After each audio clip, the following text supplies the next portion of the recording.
ડભોઈનો Sarita bridge overbridge જ્યારથી બન્યો છે ત્યારથી જ કોઈને કોઈ કારણોસર વિવાદોના વમળમાં રહ્યો છે. હાલમાં ઓવરબ્રિજની બંને સાઈડ પર રેતીના મોટા મોટા ઢગલા જામી ગયા છે. વાહન ચાલકો માટે ભારે જીવલેણ સાબિત થઈ રહ્યા છે.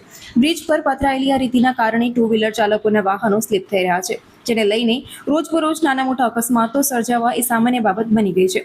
ત્યારે હવે જો વાત કરીએ તો સુપ્રસિદ્ધ યાત્રાધામ ચાણોદ, કરનાળી, રાજપીપળા અને પ્રકૃતિના સાનિધ્ય સમાન વઢવાણા પક્ષી અભયારણ્ય જેવા ધાર્મિક અને પ્રવાસી સ્થળોએ જવા માટે પણ આ જ ઓવરબ્રિજનો ઉપયોગ થાય છે. રોજના વાહનો જે હજારો વાહનોની અવરજવર આ રૂટ પરથી દરરોજ થતી હોય છે. સ્થાનિક વાહનો, દેશ વિદેશથી આવતા પ્રવાસીઓના વાહનો પણ પસાર થાય છે.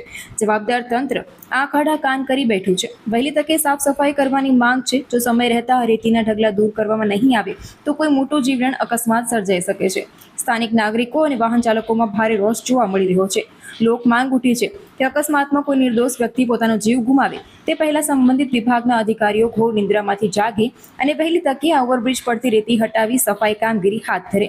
જોવું એ રહ્યું કે તંત્ર આ ગંભીર સમસ્યાને કેટલી ગંભીરતાથી લે છે. વાહન ચાલકોને આ ભયમાંથી ક્યારે મુક્તિ અપાવે છે. સરિતા ઓવરબ્રિજની બંને સાઈડ પર રેતીના ઢગલા, બાઇક સ્લીપ થતા અકસ્માતનો ભય સતાવી રહ્યો છે. ત્યારે માંગ એ ઉઠી છે કે કોઈ પણ મોટી જાનહાનિ થાય તે પહેલા જવાબદાર અધિકારીઓ દ્વારા તાકીદે સફાઈ કરવામાં આવે.